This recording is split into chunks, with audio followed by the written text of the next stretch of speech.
Ángel Romero admite contatos com o Corinthians no vídeo de hoje do canal do Nicola. Bora explicar qual a possibilidade de o paraguaio voltar ao timão. Bora falar também sobre o São Paulo, que estima faturar nos próximos dias 70 milhões de reais com apenas uma operação de venda de atleta. Vou falar também sobre o Palmeiras, que imagina faturar o dobro daquilo que gastou para a contratação de um de seus zagueiros. Para completar tudo sobre o novo alvo de John Textor no Botafogo, quero falar que o Flamengo está negociando um volante com o Atlético Paranaense. Tudo sobre a rodada dessa terça-feira. O seu time se deu bem, se deu mal? Bora repercutir tudo isso a partir de agora.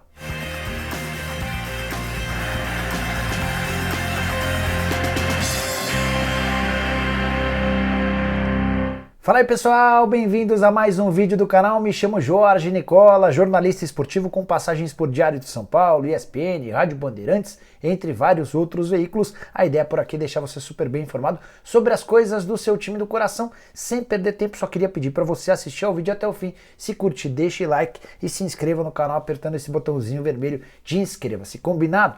Bora contar que todo esse conteúdo é um oferecimento de Betmaster, casa de apostas esportivas que chega ao Brasil prometendo bastante coisa interessante. Você pode, por exemplo, se aproveitar do bônus de boas-vindas de 100% no valor do seu depósito. Dá também para aproveitar diversas promoções existentes no site da Betmaster. Vou deixar o link no comentário fixo para você fazer seu cadastro e aproveitar. Dá também para se dar super bem nessa quarta-feira com os jogos da Libertadores da América. Em caso de empate no confronto entre Cerro Porteño e Palmeiras, você fatura R$ 3,45 para cada real apostado.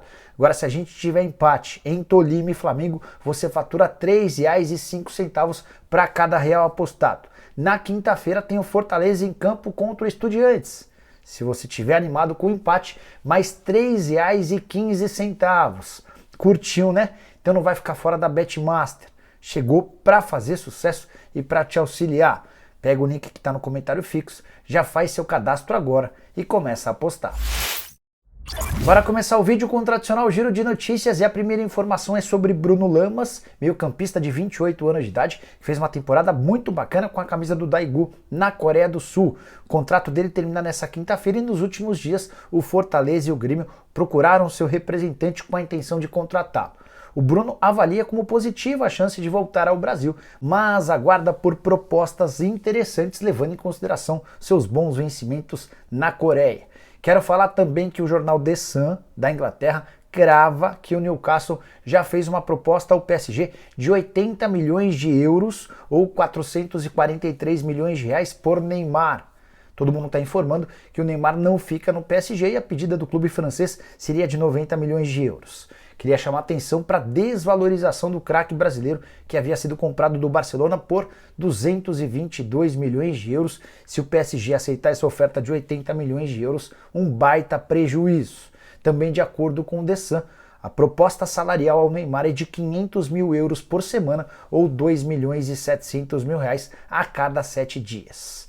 Bora mudar de assunto e falar sobre Yuri Alberto. Já assinou o contrato com o Corinthians depois de passar por exames médicos. O mesmo vale para Mantuan e Ivan. O negócio entre o Corinthians e o Zenit está fechado e pode ser anunciado ao longo dessa quarta-feira, no máximo quinta-feira. A tendência é que nas próximas horas Corinthians e Zenit oficializem essa troca. Troca interessante que vai permitir ao Timão ter um camisa 9, ao mesmo tempo em que o Zenit ganha um goleiro e um meio atacante, todos por empréstimo. Para arrematar o giro de notícias, contar que Pedrinho deve ser anunciado também nas próximas horas pelo Atlético Mineiro. Meio atacante que desde segunda-feira está em Belo Horizonte, se submeteu a exames médicos nessa terça, passou por toda a bateria de exames e vai assinar contrato, assim como o Yuri Alberto, de empréstimo por uma temporada. Quero falar agora sobre quem se deu bem e quem se deu mal na noite de terça-feira. Tivemos jogos da Libertadores, da Sul-Americana e da Série B do Campeonato Brasileiro, começando com a Libertadores, que ficou marcada por pênaltis desperdiçados por brasileiros. Hulk teve a chance de garantir a vitória por 2-1 para o Atlético contra o Emelec no Equador. O Galo saiu na frente com o gol do Ademir, tomou o gol do empate com um pênalti. O Alan foi expulso e mesmo com um jogador a menos, o Hulk teve a chance de bater o pênalti, converter e assegurar os 3 pontos. Mas Hulk acabou parando na defesa do goleiro do Emelec e o Galo volta para casa com um empate 1 a 1. É muito melhor do que o adversário e certamente vai garantir sua classificação, embora tenho certeza que o torcedor do Galo esteja frustrado com o resultado de empate fora de casa.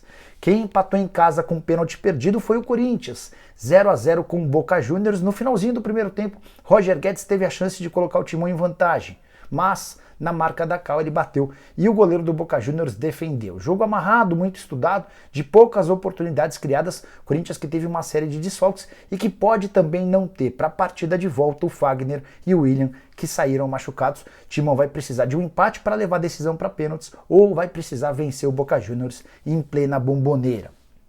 Continuando sobre os jogos da Libertadores da América, o Atlético Paranaense venceu o Libertad por 2 a 1 dentro de casa. Os gols do Furacão marcados por Vitor Roque e Nicolas Hernandes. O Atlético pode empatar no Paraguai para passar a próxima fase. Já são 12 partidas de invencibilidade do CAP sob o comando do Felipão, com 9 vitórias e 3 empates. Na Sul-Americana, o único representante brasileiro que entrou em campo foi o Internacional, derrota por 2 a 0 para o Colo-Colo. Derrota bastante complicada, o Inter chegou a ter um gol anulado, vai precisar vencer por 3 gols de diferença na partida de volta no Beira-Rio. Pela Série B, tivemos vitória do Cruzeiro por 2 a 1 de virada, com gol do Daniel Júnior, garantindo 3 pontos que fazem com que o Cruzeiro abra 13 pontos de vantagem em relação ao próprio Sport, quinto colocado. Quem se deu bem com esse resultado foi o Grêmio, que venceu apertadinho 1 a 0. O único gol do jogo foi anotado por Gabriel Teixeira, vitória magra diante do Londrina. Bora falar agora a respeito do Flamengo, que está vendendo Hugo Moura para o Atlético Paranaense. Negócio de 1.200.000 euros ou 6.600.000 reais.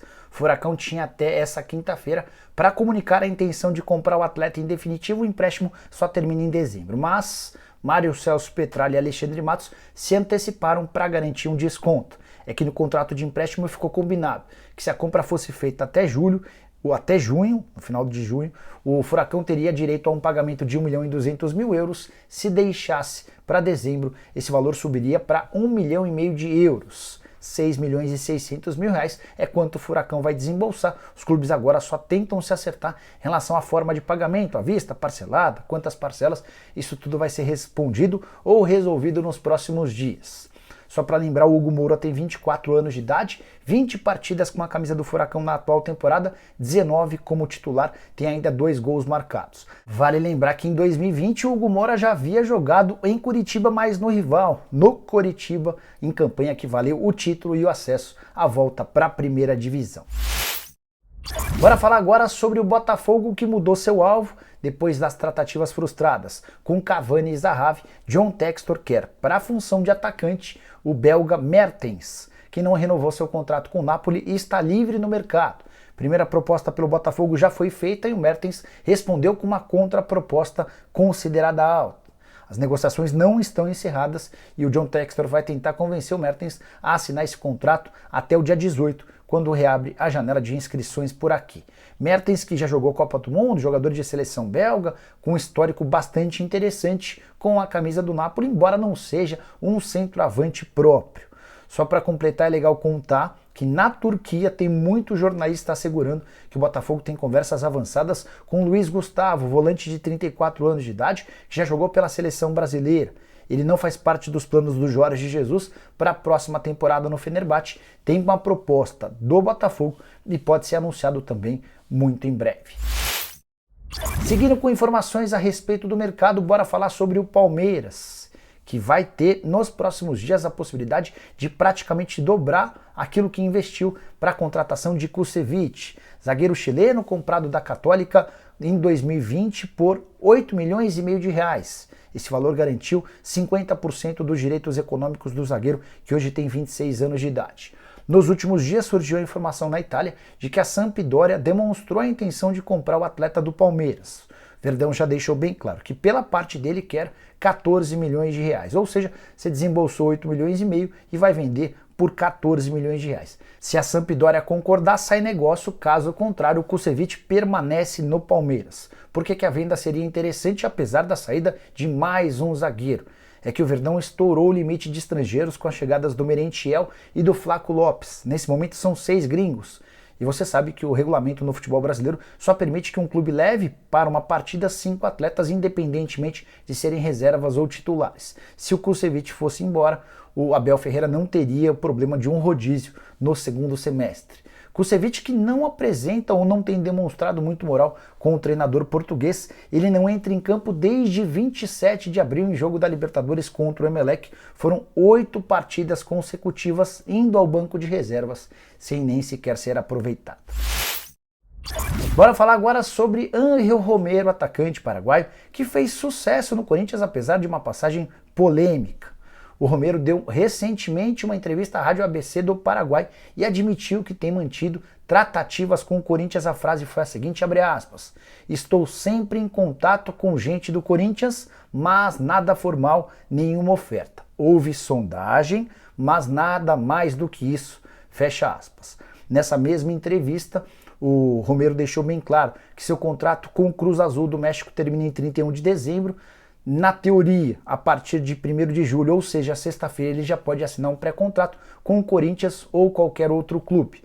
Muito difícil imaginá-lo deixando o Cruz Azul nesse momento. Salários pagos rigorosamente em dia, cara com moral, titular por lá e, detalhe, acaba de ser campeão da Supercopa do México, até por isso o momento dele e dos companheiros é interessante. Romero, ao admitir que tem conversas com os dirigentes corintianos, deixa aberta essa possibilidade de retorno ao Parque São Jorge. O Duílio Monteiro Alves é um dos fãs do Romero, embora o ex-presidente corintiano André Sanches deteste a figura do Ángel Romero. E você, o que você pensa a respeito do paraguaio, que ficou de 2014 a 2018, foi bicampeão brasileiro, bicampeão paulista e marcou 27 gols na Neoquímica Arena? Você toparia trazê-lo de volta de graça? Use o espaço para comentários e deixe a sua opinião, beleza?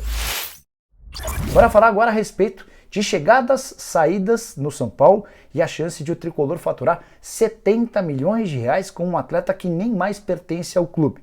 Quero começar com essa parte final que envolve o Antony. É que na Holanda a garantia é de que o Ajax não vai fazer negócio com o Manchester United ou com qualquer outro clube por propostas inferiores a 80 milhões de euros. Já houve uma primeira oferta do United de 45 milhões de euros, recusada. O clube inglês subiu essa proposta para algo na casa de 55 milhões de euros e nova recusa. 80 milhões de euros hoje equivalem a 443 milhões de reais. Por que o São Paulo olha com tanta atenção para essa negociação? O tricolor tem 20% do lucro da operação do Ajax. Quando o Ajax comprou o atleta do São Paulo, pagou 16 milhões de euros. Então vamos imaginar que esses 80 milhões de euros pedidos pelo Ajax sejam bancados pelo United. O lucro do Ajax nessa operação seria de 80 menos 16, 64 milhões de euros. Trazendo para a nossa moeda 354 milhões de reais. O tricolor fica com 20% desse valor, ou mais de 70 milhões de reais. Um baita dinheiro para um São Paulo que passa por enormes dificuldades financeiras e esse dinheiro cairia do céu. Não só para resolver problemas internos, como dívidas com o elenco, como também para buscar reforços. O tricolor busca um atleta para o gol, para a zaga, para a função de volante, para meio atacante e também para atacante de lado de campo. Para falar sobre chegadas e saídas, queria te atualizar que Adrielson, zagueiro do Sport, pode pintar no São Paulo, especialmente se ele chegar a um acordo com o Sport. O Leão deve ao zagueiro 3 milhões e 400 mil reais e é exatamente essa dívida que pode garantir ao Adrielson a rescisão de contrato nos próximos dias. O São Paulo aguarda a distância, não quer se envolver com medo de o Sport cobrar alguma compensação financeira. Para completar a respeito de São Paulo e negociações de mercado, queria contar que o tricolor também pode, depois da perda do Arboleda, contundido, e do Igor Rabelo, que renovou o contrato com o Atlético Mineiro, em tentar encontrar outras alternativas no mercado. Essa função de zagueiro é hoje das mais complicadas. Para fechar o vídeo sobre o tricolor, queria contar para vocês também que Jorge Jesus, técnico do Fenerbahçe, demonstrou nos últimos dias a intenção de contratar o Wellington, lateral esquerdo de 21 anos de idade, uma das maiores promessas do São Paulo. Cheguei a contar para vocês recentemente que ele e o Rodrigo Nestor são os campeões de sondagens. A sondagem do Fenerbahçe já aconteceu, mas ainda não se transformou em proposta. Ele é um dos atletas que o São Paulo imagina que só vale vender se chegar a uma proposta de pelo menos 10 milhões de euros. Prometo ficar de olho em todas essas atualizações do São Paulo, assim como dos outros clubes. Pintando qualquer novidade, volto para contar para vocês, beleza? Curtiu o vídeo, deixa like, se inscreve no canal, se inscreve também no nosso canal de cortes. Já batemos 90 mil inscritos e na live dessa quarta-feira vou fazer o sorteio de 4 Pix no valor de R$50 cada, beleza? Abraço, boa quarta, tchau!